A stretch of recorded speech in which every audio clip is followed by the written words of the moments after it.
Harald Hardrada's incredible legacy, the last great Viking king.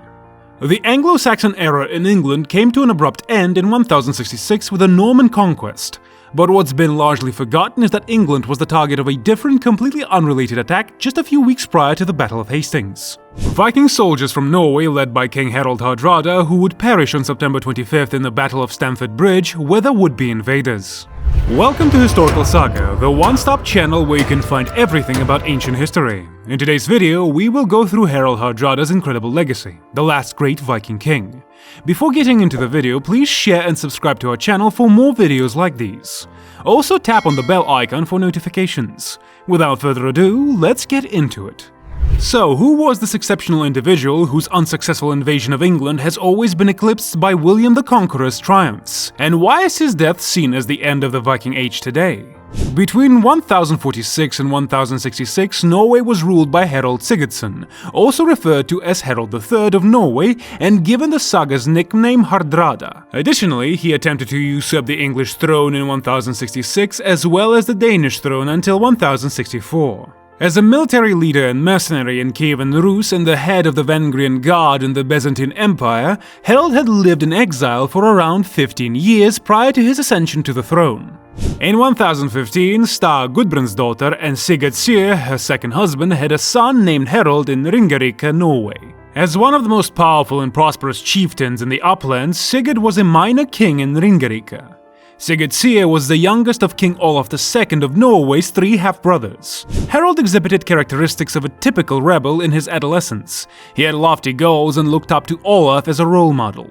He was therefore different from his two elder brothers, who were more like their father, down-to-earth and mostly focused on keeping their farmland operational. Together with his half-brother Olaf Haraldsson, who was later known as Saint Olaf, at the age of 15 participated in the Battle of Stiklestad in 1030.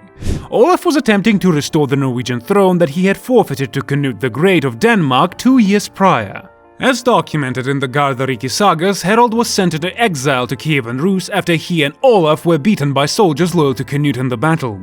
In the years that followed, he served in the army of the Grand Prince Yaroslav the Wise for a while, rising to the rank of captain before relocating to Constantinople with his comrades in the early 1034th.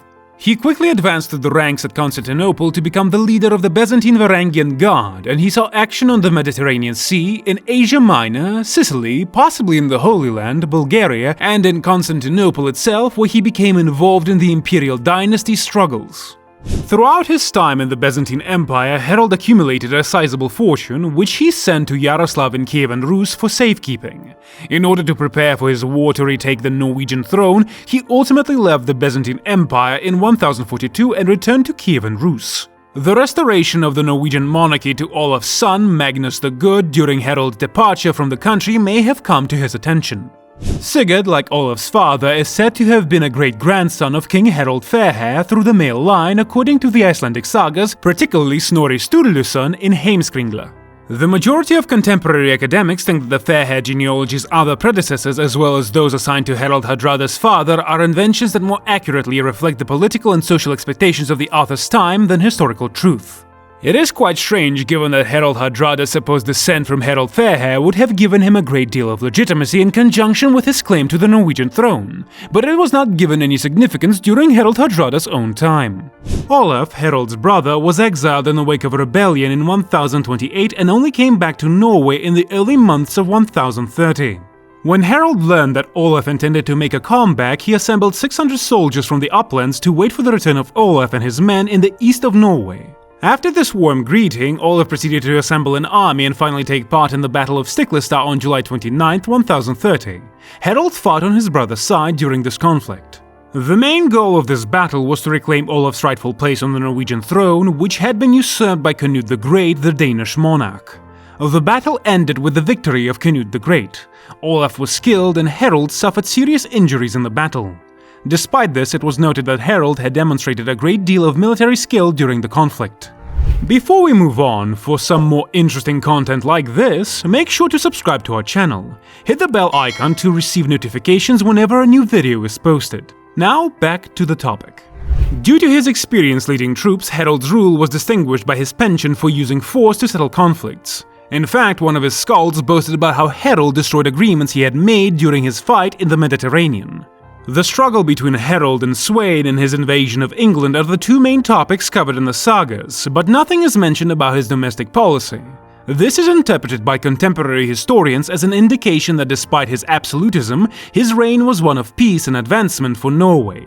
Because he created a Norwegian currency and a workable coin economy, which in turn allowed Norway to engage in international trade, Harald is regarded as having implemented sound economic policies. Through his connections, he began trading with Scotland and Ireland, as well as the Byzantine Empire, Kievan Rus, and the Kingdom of the Franks.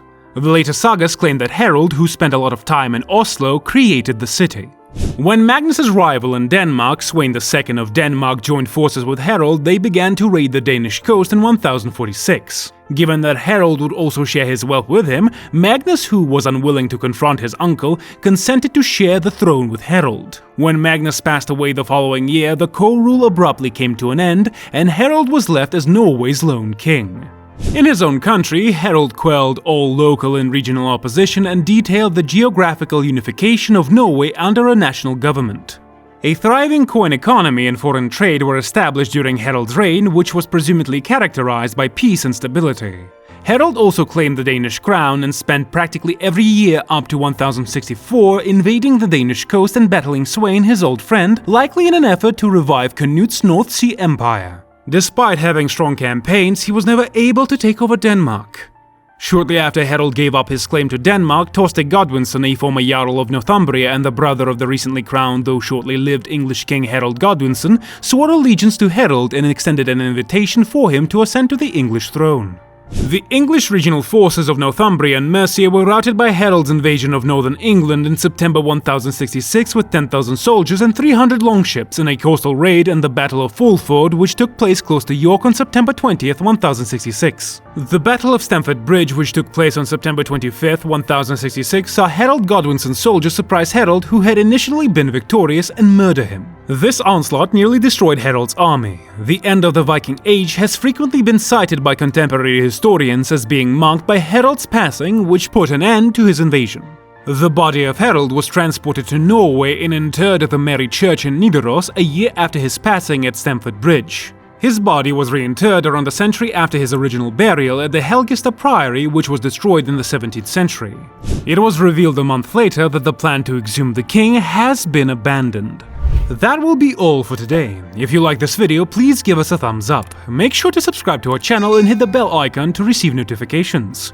Also, express your valuable thoughts in the comment section down below. We will see you in our next video. Until then, goodbye. Also, do not forget to spend some time watching our other videos on the channel.